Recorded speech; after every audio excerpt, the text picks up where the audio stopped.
अपने आप को एक्सक्यूज मत दीजिए कि आप बाहर नहीं जा सकते हो तो आप करियर नहीं बना सकते। मैंने YouTube से ही सीखकर YouTube पे चैनल बना दिया। हर दिन वीडियो में बनाती, वीडियो पोस्ट करती, कंटेंट अपलोड करती, लेकिन कोई भी व्यू नहीं आता था। मुझे सभी रिलेटिव्स यही टॉन्ट मारते थे कि तुम ये क्या कर रही हो, चुपचाप शादी करो और सेटल हो जाओ। कि एक गर्ल को कितना कुछ सोचना पड़ता है अपने लाइफ को सेटल करने के लिए, हमें कहाँ कहाँ कॉम्प्रोमाइज करने पड़ते हैं। अब मुझे ये भी चेंज करना था कि शादी के बाद भी बहुत कुछ कर सकते हैं।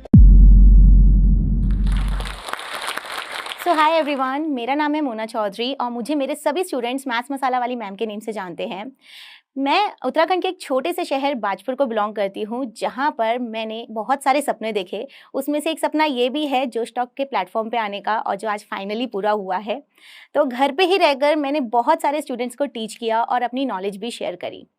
तो बचपन से ही हमें पता था कि हमें आगे करियर में कुछ भी जॉब वगैरह नहीं करनी है।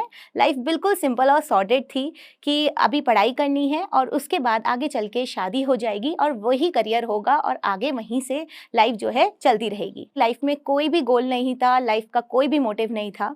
मैंने अपनी कॉलेज स्कूल किया, इंटर किया और उसके बाद जो है मैंने रुड़की से अपना ग्रेजुएशन कंप्लीट किया। और पता था कि जॉब तो करनी नहीं है, तो ये पता था कि अब इसके बाद नेक्स्ट स्टेप जो है शादी ही होने वाली है। तो जब मैं कॉलेज के लास्ट ईयर में थी तब काफ़ी सारी कंपनीज रिक्रूटमेंट के लिए आई, और क्योंकि सभी मेरे फ्रेंड्स जो हैं रिक्रूटमेंट प्रोसेस में शामिल हुए, तो मैंने भी सोचा कि क्यों ना जॉब में जाया जाए, वो देखा तो जाए कि एग्ज़ाम कैसे होते हैं, कंपनीज़ के एग्ज़ाम्स दिए जाने चाहिए। तो मैंने भी उसमें पार्टिसिपेट किया, लेकिन मैंने लगभग सभी कंपनीज़ में पार्टिसिपेट किया और 90% कंपनीज़ का मेरा रिटर्न क्लियर हुआ, और किसी भी कंपनी में मेरा इंटरव्यू में राउंड में एक सिलेक्शन नहीं हुआ। मुझे समझ में ही नहीं आ रहा था कि मेरे साथ हो क्या रहा है, और मुझे अब ये जानना था कि ऐसा क्यों हुआ है। मेरे सभी फ्रेंड्स का जो है सिलेक्शन हो गया, मैं उन 3-4 स्टूडेंट्स में से थी जिनका सिलेक्शन नहीं हुआ है और जो विदाउट जॉब थे। तो मुझे वहाँ पर लगा कि ये सही नहीं हो रहा है और इसमें कुछ करना ही पड़ेगा। तो बस मेरी जर्नी वहीं से स्टार्ट हुई और मुझे अपनी लाइफ के लिए गोल मिला। मैंने डिसाइड किया कि अब जो है करियर को सेटल करना ही होगा, क्योंकि कहीं ना कहीं मैं खुद की ही रिस्पेक्ट नहीं कर पा रही थी। तो अगर मेरी शादी हो जाएगी तो दूसरा जो पर्सन है वो मेरी रिस्पेक्ट कैसे करेगा। तो इसलिए रिस्पेक्ट अर्न करने के लिए मैंने सोचा कि एक ही तरीका है, वो है करियर अपना बनाना। और वो तभी बन सकता था जब अच्छे से एक अच्छे एग्ज़ाम को क्वालिफाई करो या फिर किसी अच्छी कंपनी में जॉब मिले। मुझे लगा कि मैं क्यों घर पे हूँ, क्यों मैं आगे नहीं पढ़ सकती। तो एक तो ये वजह थी कि मेरे घर पे जॉब अलाउड नहीं थी, दूसरा शादी का प्रेशर था, और फिर उसके साथ साथ ये हाल ही में निर्भया केस हुआ था, जिसकी वजह से मेरे पेरेंट्स ने बिल्कुल ही बाहर जाने से मना कर दिया। उन्होंने कहा कि हम बाहर नहीं भेज सकते हैं। मैंने 1 मंथ तक पापा से खूब कहा मुझे यहाँ भेज दो, वहाँ भेज दो, बट पापा ने क्लियरली मना कर दिया कि अगर तुम्हें कुछ करना है तो तुम यहीं पर करो, वरना कुछ नहीं हो सकता, तुम घर पे शांति से बैठ जाओ। तो जब मुझे फाइनली अल्टीमेटम मिल गया था, अब मेरे पास ना ही कोई बाहर से सोर्स था और ना ही कोई घर पे सोर्स था। तो मेरे पास उस वक्त एक ही ब्लेसिंग थी मेरी लाइफ में जो बन के आई, वो थी यूट्यूब। तो यूट्यूब के थ्रू जो है मैंने अपने गवर्नमेंट एग्जाम्स की तैयारी शुरू करी, और जब मैंने यूट्यूब पे सर्च किया गवर्नमेंट एग्जाम प्रिपरेशन, तो कई चैनल्स ओपन होकर आए जिसके थ्रू मैंने अपनी प्रिपरेशन करी। मैं अपने नोट्स बनाती थी, मैं सुबह उठ के पढ़ती थी उनको, और उसके साथ साथ मैं हेडफोन्स लगाकर बहुत ही अच्छे से अपनी स्टडीज करती थी। उस टाइम पे इतना डेटा पैक भी नहीं होता था, तो बहुत ही जल्दी जो है वीडियो कंप्लीट हो जाती थी, और अगले दिन मेरे को फिर से जो है नई डेटा पैक के साथ जो है वीडियो स्टार्ट करनी होती थी। तो इस तरीके से टाइम मुझे ज़्यादा लगता था, और जहाँ और स्टूडेंट जो कोचिंग जाते थे उन्हें टाइम कम लगता था, मुझे थोड़ा सा टाइम ज़्यादा लगता था। लेकिन फिर भी मैंने हार नहीं मानी, मैंने कंटिन्यू रखा उसको, और कहीं ना कहीं एग्जाम्स के लिए प्रिपेयर किया। अब मेरी एग्ज़ाम की प्रिपरेशन तो अच्छी हो गई थी, थोड़ी बहुत अच्छी हो गई थी वहाँ पर। तो मैंने एसएससी के एग्ज़ाम्स दिए, और उस टाइम पे जब मैंने उसका पहला रिटर्न क्लियर किया, मेरे जो और फ्रेंड्स थे उनसे ज़्यादा मेरे मार्क्स आए विदाउट कोचिंग। तो मैं बहुत खुश थी। उसके बाद कुछ महीनों बाद मेरा एसएससी का टियर 2 हुआ, जहाँ पर मैंने एग्ज़ाम दिया। तो जब मैं टियर 2 का एग्ज़ाम देकर घर लौट रही थी, तो कहीं ना कहीं मेरे माइंड में स्ट्राइक किया कि शायद मुझे यहाँ नहीं जाना है, और फैमिली में क्योंकि जॉब अलाउड नहीं थी, तो मेरा विजन बिल्कुल चेंज हो चुका था कि मेरे को जॉब नहीं मिलेगी करने को, इसलिए मेरे को अब अपना डायरेक्शन चेंज करना है और ऐसी जॉब में शामिल होना है जो मेरे को फर्दर कोई भी ना रोक सके और मैं आसानी से कर सकूं। तो आप देख सकते हो कि एक गर्ल को कितना कुछ सोचना पड़ता है अपने लाइफ को सेटल करने के लिए। हमें कहाँ कहाँ कॉम्प्रोमाइज़ करने पड़ते हैं, हमें सोचना पड़ता है कि क्या ये चीज़ हमारे को आगे करने को मिलेगी या नहीं मिलेगी। तो बहुत सारे पर्सपेक्टिव हमारे लिए होते हैं। आई थिंक कि इसको चेंज होना चाहिए आगे चल के, ताकि जो गर्ल्स हैं वो फ्रीली सोच सके कि उनको किस डायरेक्शन में जाना है और उनको कैसे अपना करियर सेट करना है। तो इस पॉइंट पे जितनी भी मेरी जैसे गर्ल्स हैं जो यहाँ पर छोटे शहरों से हैं, वो लोग मेरे को रिलेट कर सकती हैं, क्योंकि शायद उनके साथ भी ऐसा होता होगा। शायद वो लोग भी खुल के नहीं सोच पाती हैं और अपने विजन को चेंज करती हैं, या तो कॉम्प्रोमाइज़ करती हैं या एडजस्ट करती हैं। हमें ही ऐसा क्यों करना पड़ता है? क्यों हमें उस तरीके से फ्रीली आगे नहीं मूव करना पड़ता? तो ये सब चीज़ें शायद आगे चल के बदल जाएं और शायद जो गर्ल्स हैं, जो वुमेन हैं, उनको भी मौका मिले अपनी तरह सोचने का। तो जब मैं वहाँ से आई मैंने सोचा कि नहीं, ये जॉब तो शायद मेरे को अलाउड नहीं होगी, तो कुछ और ऐसा सोचना है जो स्टेबल रहे, जो परमानेंट रहे, जिसको मैं लॉन्ग टाइम करती रहूँ। तो कहीं ना कहीं माइंड में स्ट्राइक किया कि स्कूल टाइम से ही मुझे अपने फ्रेंड्स को पढ़ाने का बहुत शौक था, और ये क्वालिटी मेरे अंदर से पहले से ही थी कि मैं बहुत अच्छे से एक्सप्लेन कर सकती हूँ, मैं किसी को भी बहुत अच्छे से चीज़ें समझा सकती हूँ। तो मैंने सोचा कि क्यों ना इसी डायरेक्शन पे जाएं, और ये शायद विजन ऐसा है जो शायद मेरे को कॉम्प्रोमाइज़ ना करना पड़े, मैं कहीं पर भी रहकर टीच कर सकती हूँ बहुत ही आसानी से। तो वहीं से मेरी जर्नी की शुरुआत हुई और मुझे अपनी लाइफ का एक छोटा सा रास्ता मिला जहाँ पर मैं जा सकती थी। तो ये तो मैंने सोच लिया था कि मुझे टीचिंग एज अ करियर को ऑप्ट करना है, बट मेरा घर जो था वो सिटी के आउटस्कर्ट्स में था। तो पहला जो थॉट आया था वो यही आया था कि मैं किसी स्कूल में जाकर टीच करूं, या फिर किसी स्टूडेंट के घर पे जाकर उनको ट्यूशन्स दूं। लेकिन दोनों ही ऑप्शंस मेरे लिए फेल हो गए, क्योंकि मेरा घर सिटी के बाहर था। ना ही वो स्टूडेंट्स मेरे घर आ सकते थे और ना ही मैं उनकी सिटी में जा सकती थी। तो ये ऑप्शन तो मेरे लिए टोटली फेल हो गया था। अब मेरे को समझ में नहीं आ रहा था कि पढ़ाऊँ तो किसको पढ़ाऊँ और किस तरीके से पढ़ाऊँ। तब मुझे एक माइंड में थॉट आया कि मैं जब यूट्यूब चैनल से पढ़ रही थी, तो वहाँ पर भी तो जो टीचर्स थे वो भी तो किसी ना किसी तरीके से पढ़ा रहे हैं, और उनकी वजह से हम लाखों स्टूडेंट्स पढ़ रहे हैं। तो क्यों ना इस फील्ड में जाया जाए, क्योंकि ये फील्ड भी तो बहुत ही ज़्यादा अच्छी है। मुझे उस टाइम पे बिल्कुल भी नहीं पता था कि यूट्यूब से भी अर्निंग होती है, या यूट्यूब से हम कुछ अर्न यहाँ पर मोनेटाइज कर सकते हैं। तो मैंने सोच तो लिया था कि अब यूट्यूब पे पढ़ाते हैं, तो मैंने यूट्यूब से ही सीखकर यूट्यूब पे चैनल बना दिया। यूट्यूब से ही एडिटिंग, यूट्यूब से ही सारी प्रोसेस सीखा, पीपीटी बनाना एंड एवरीथिंग सीखा, और एक वीडियो अपनी वहाँ पर पोस्ट कर दी। मैं बहुत खुश थी जिस दिन मैंने वो वीडियो पोस्ट करी। मुझे याद है कि वो 24 अगस्त 2017 की डेट थी, और मैंने अपनी पहली वीडियो वहाँ पर पोस्ट कर दी। और मैं वेट करती रही कि उस पर व्यूज़ आएंगे। मैंने बार बार उसको स्क्रॉल किया कि उस पर कितने व्यूज़ आए, लेकिन कोई भी व्यूज़ नहीं आ रहा था। जितने भी व्यूज़ आ रहे थे वो सिर्फ मेरे ही थे, और कोई उसको देख ही नहीं रहा था। तो मुझे कहीं ना कहीं डिसअपॉइंटमेंट हुआ कि ऐसा मेरे साथ ही क्यों हो रहा है। मैंने तो इतनी मेहनत से वीडियो बनाया है और ये वीडियो किसी ने भी नहीं देखा।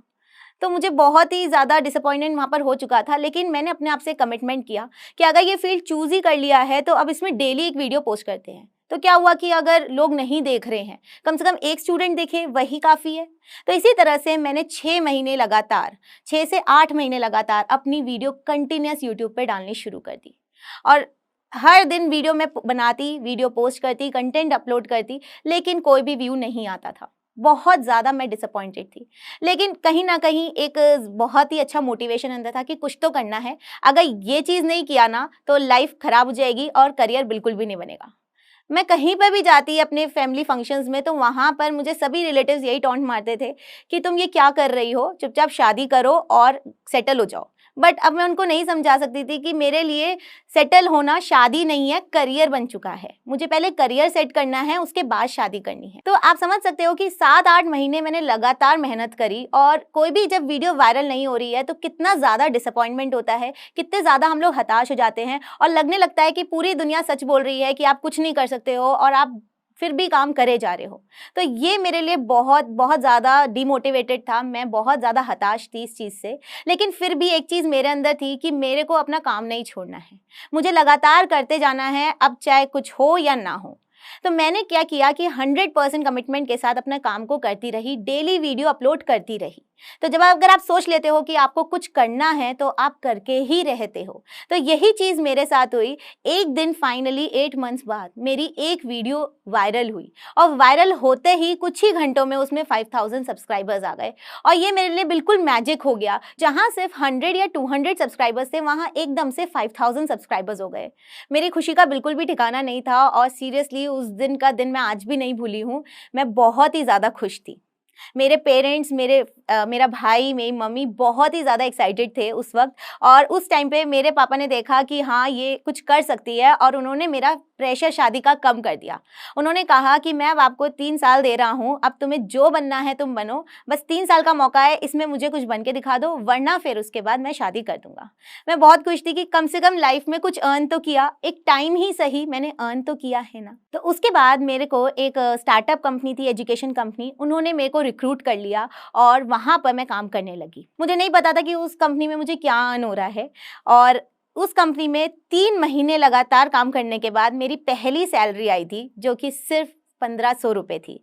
और अगर आज मेरे को उसका 100 गुना भी दे दिया जाए ना तो मैं उतनी खुश नहीं होंगी जिस टाइम मैं वहाँ उस टाइम पे मैं खुश थी। तो ये मेरे लिए एक और अचीवमेंट थी। अब फैमिली को लगने लगा था कि ये तो ज़िद्दी है, ये कुछ करके ही मानेगी और इसको एक बारी मौका ज़रूर दिया जाए। तो उन्होंने मेरे को लाइफ में एक और मौका दिया और मुझे कहा कि ठीक है अब तुम जॉब कर सकती हो, लेकिन अभी भी यही था कि घर पे रहकर। मेरा दायरा वो घर ही था और उसी में रहकर ही मुझे अपना काम करना था और कुछ बनना था। तो मैं आपको यही कहूँगी कि अगर आपका कोई दायरा है, आप सोचोगे कि आप इससे बाहर नहीं निकल सकते हो, तो ऐसा नहीं है कि इससे बाहर निकल के ही आपको काम करना है। आप उस दायरे के अंदर भी बहुत कुछ कर सकते हो। लाइफ आपको मौका देती है कुछ करने का। आप उसको अगर एक्सक्यूज़ की तरह बोलोगे कि मैं घर से बाहर नहीं जा पाई, इसलिए मैं जॉब नहीं कर पाई, मेरा इसलिए करियर नहीं बन पाया, तो वो बिल्कुल गलत है। आप पहले उस दायरे के अंदर देखो कि आपको क्या क्या मौके मिलते हैं, उसका यूटिलाइजेशन करो, फिर शिकायत करो। तो यहाँ तक मैंने अर्न कर लिया था, कुछ चीज़ें अर्न कर ली थी, अपने मम्मी पापा भाई का कॉन्फिडेंस अर्न कर लिया था। उन्होंने मुझे मौका दिया, उनको मुझ पे भरोसा हुआ और उन्होंने ये भी कहा कि बाकी सारी जो गर्ल्स हैं हमारे घर में वो भी क्यों नहीं कर सकती ये जॉब। तो उसके बाद जो है मैंने बहुत ही अच्छे से मैं टॉप एजुकेटर बनी अपनी कंपनी की और मैंने बहुत सारे अचीवमेंट्स वहाँ पर मिले मेरे को टॉप एजुकेटर अवार्ड भी मिले, मेरे को बहुत सारे इंसेंटिव्स भी मिलते थे। तो लाइफ बिल्कुल अब सही हो गई थी, ट्रैक पे थी कि जो चाहिए था वो मिल गया। अब मैं सॉर्टेड थी कि हाँ अब करियर सेट हो गया है, अब शादी कर लेते हैं। तो मैं अपने हस्बैंड को पहले से जानती थी और मुझे पता था कि वो खुद एक ऐसी लड़की से शादी करना चाहते हैं जो करियर ओरिएंटेड हो, जिसका खुद लाइफ का एक पर्सपेक्टिव हो। तो अब मेरी शादी हो गई थी और अब उसके बाद शादी होने के साथ साथ कई सारी रिस्पॉन्सिबिलिटीज़ आ जाती हैं। जैसे ही एक लड़की की शादी होती है ना तो सब कुछ बदल जाता है। शादी होते ही आपके पास एक पूरी फैमिली होती है जिसको आपको देखना है, जिनको आपको समझना है, तो उसके लिए भी टाइम चाहिए। तो अब मैं अपना 100% अपने करियर पे नहीं दे पा रही थी और उसकी वजह से मेरी जॉब में फ्लक्चुएशन आने लग गया। मैंने जॉब को बहुत कोशिश करी कि उस पर मैं टाइम दूं, पर मैं नहीं दे पा रही थी क्योंकि एकदम से लाइफ चेंज हो चुकी थी। तो आप समझ सकते हो कि एक लड़की के लिए जब वो उनकी शादी होती है तो कितना कुछ चेंज होता है, उनकी फैमिली बदलती है, जॉब पे जब वो जाते हैं तो उसकी वजह से भी डबल काम हो जाता है। तो बहुत सारे फैक्टर्स होते हैं जो एक लड़की की लाइफ में आते हैं शादी के बाद भी। लेकिन अब समझ में नहीं आ रहा था कि करना क्या है, तो मैंने जॉब तो छोड़ दी। मैंने कहा कि अब ये जॉब जो है वो नहीं कर सकते। तो ये मेरी लाइफ का एक बहुत ही टफ डिसीजन था और मैंने उस पॉइंट पे जाकर जॉब को छोड़ दिया। लेकिन मेरे पास प्लान बी नहीं था। मेरे पास ये नहीं पता था कि मेरे को अब आगे करना क्या है, मेरे को समझ में नहीं आ रहा था। तो उस टाइम पे मैंने अपना एक और ड्रीम पूरा किया, अपना खुद का स्टूडियो बनवाया और वहाँ पर यूट्यूब पे फिर से स्टार्ट किया। यूट्यूब पे जब मैं दोबारा गई तो वहाँ पर भी अगेन वही चीज़ें मुझे फेस करनी पड़ी। अगेन 50 to 100 व्यूज़ ही आते थे और बहुत ज़्यादा डिसअपॉइंटमेंट होने लग गया। तो मेरे को लगा कि अब मेरा करियर दी एंड होने वाला है, अब इसमें कुछ नहीं बचा है। लेकिन क्योंकि मैं ज़िद्दी थी तो मुझे कुछ ना कुछ तो करना ही था। उस टाइम पे जब भी मैं अपने फैमिली मेम्बर्स को देखती थी तो वो लोग फ्री टाइम में हमेशा ही शॉर्ट वीडियोस प्रेफर करते थे। मैं देखती थी कि वो पूरे टाइम अगर वो 10 मिनट भी खाली हैं तो 10 मिनट शॉर्ट वीडियोस या रील्स देखते थे। तो मैंने सोचा कि क्यों ना इन रील्स का यूटिलाइजेशन हम एजुकेशन के लिए करें। तो मेरे father in law, mother in law ये लोग भी काफ़ी सपोर्टिव थे। इन्होंने मेरे हर फैसले में साथ दिया उस टाइम पे और उन्होंने मेरे को इसमें आगे बढ़ने के लिए कहा। मैंने रील्स बनानी शुरू करी और 18 जून 2021 में मैंने अपनी पहली रील अपलोड कर दी। अब सक्सेस एक दिन में तो नहीं मिलती है कि रील अपलोड करी और वो वायरल हो जाएगी। तो मेरी भी रील वायरल नहीं हुई और कुछ भी नहीं हुआ। मुझे लगा कि अब पता नहीं क्या होने वाला है, कैसे होने वाला है, बट फिर से मैंने वही कमिटमेंट किया कि मेरे को अपना काम करना है, मुझे अपना 100% कमिटमेंट देना है। तो मैंने ये सोचा कि मैं 3 वीडियोस डेली बनाऊंगी और उसको सही तरीके से सही हैशटैग के साथ अपलोड करूंगी। मैंने वो चीज़ करी और मेरे को याद है कि मैं कहीं पर भी जाती तो मैं अगर 10 डेज़ के लिए जा रही हूँ तो 10 × 3 30 वीडियोस पहले बनाती थी और उसके बाद ही अपना बैकपैक करती थी। तो ये मेरा कमिटमेंट था। तो इस तरीके से मैं आगे बढ़ती रही और उसके बाद मैंने अपने आप को 6 मंथ्स दिए कि अगर 6 मंथ्स में इसमें कुछ होता है तो मैं इस करियर को आगे लेकर जाऊंगी, वरना अब इसके आगे मैं इसको बंद कर दूंगी और शांति से लाइफ में रहूंगी। तो 6 मंथ्स जब होने वाले थे, 5 मंथ्स के अराउंड मेरे एक वीडियो वायरल हो गया और उसको वायरल होते ही उसमें 1 मिलियन व्यूज़ आए। तो जो 1 मिलियंस मुझे ड्रीम्स में आते थे वो अब फाइनली जो है रियल में आ गए और मैं बहुत ही ज़्यादा खुश थी। उस 1 मिलियन के होते ही मेरे फॉलोअर्स 10,000 प्लस हो गए थे और अगेन मैं बहुत ज़्यादा खुश थी। तो गाइज़, ये जो जर्नी थी ये बहुत ही अमेजिंग थी और आज भी मेरे जो फॉलोअर्स हैं वो बढ़ रहे हैं। आज भी मैं उतनी ही शिद्दत से, उतनी ही कमिटमेंट से काम करती हूँ और अब प्रेजेंटली मेरे पेज मैथ्स मसाला पे 1,47,000 फॉलोअर्स हैं और दूसरा पेज जीके फैक्ट मसाला पे 1,80,000 प्लस फॉलोअर्स हैं। तो अभी भी मैंने मेहनत नहीं छोड़ी है, मैं उसी तरीके से आगे बढ़ रही हूँ, अपना काम भी करती हूँ, घर को भी देखती हूँ, क्योंकि as a wife, as a daughter in law आपको अपनी घर की रिस्पॉन्सिबिलिटी भी देखनी होती है और साथ में अगर आप करियर ओरिएंटेड हो तो आपको फोकस भी करना होता है। तो मैं आपको यही कहूँगी कि अपने आप को एक्सक्यूज़ मत दीजिए कि आप बाहर नहीं जा सकते हो तो आप करियर नहीं बना सकते, या फिर आप जो है आपकी शादी हो गई है तो आप कुछ नहीं कर सकते हो। मुझे बहुत लोगों ने कहा कि क्यों जॉब छोड़ दी, इतनी अच्छी जॉब आपने क्यों छोड़ी और अब शादी के बाद आप कुछ नहीं कर पाओगे। तो अब मुझे ये भी चेंज करना था कि शादी के बाद भी बहुत कुछ कर सकते हैं, बस आपको सही तरीके से बढ़ना होगा। तो अब मैं अपनी पर्सनल लाइफ और प्रोफेशनल लाइफ दोनों ही मैनेज करती हूँ और आगे बढ़ती चली जा रही हूँ और उसी वजह से आज मैं इस प्लेटफॉर्म पे आई हूँ, जोश टॉक्स पे।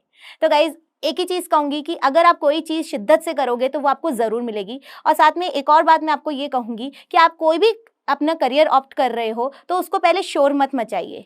कई लोग जाकर दूसरों को पहले बता देते हैं, तो आपको ये नहीं करना है, क्योंकि इससे या तो लोग आपको डिमोटिवेट कर देंगे या इतने ज़्यादा आपको तारीफ़ कर देंगे कि आप उसी तारीफ़ से खुश हो जाओगे और आगे मेहनत नहीं करोगे। तो ये चीज़ आपको नहीं करनी है। तो बस ट्राई करते जाइए और आगे बढ़ते जाइए, एक दिन आपको भी सक्सेस मिलेगी, बस अपना 100% आपको ज़रूर देना है। It is said that when you educate a woman, you educate an entire generation. नारी सशक्तिकरण पर ये पंक्तियाँ हमारे दिल को जोश और हिम्मत से भर देती है। ऐसी ही हिम्मत भरी कहानी अभी हमने सुनी जोश टॉक्स पर और हमें उससे काफ़ी प्रेरणा भी मिली। ऐसी ही कहानी है लक्ष्मी जी की, जिन्होंने CS करके बड़े शहर में वो आए जॉब का सपना लेके, पर उन्हें यहाँ जॉब नहीं मिल पाई। पर उन्होंने हिम्मत नहीं हारी, जोश के साथ उन्होंने कम्युनिकेशन स्किल्स पर काम किया और आज एक बड़ी कंपनी में वो काम कर रही हैं। लक्ष्मी जी की ही तरह कई स्टूडेंट्स जैसे कि वैशाली जी, नीला, प्रणाली, आरती और उषा जी ने मिलके जोश स्किल्स के साथ विभिन्न स्किल्स जैसे कि spoken English, communication skills, personality development, finance, business building सीखकर आज अपनी अलग पहचान बनाई है। आज ही अपने जैसे लाखों स्टूडेंट के साथ भारत के number 1 spoken English learning app जोश स्किल्स ऐप के साथ अपनी इंग्लिश लर्निंग जर्नी शुरू करें। इस वीडियो के बारे में अपनी राय नीचे कमेंट सेक्शन में हमें बताएं और अपने दोस्तों के साथ ये वीडियो शेयर करना ना भूलें।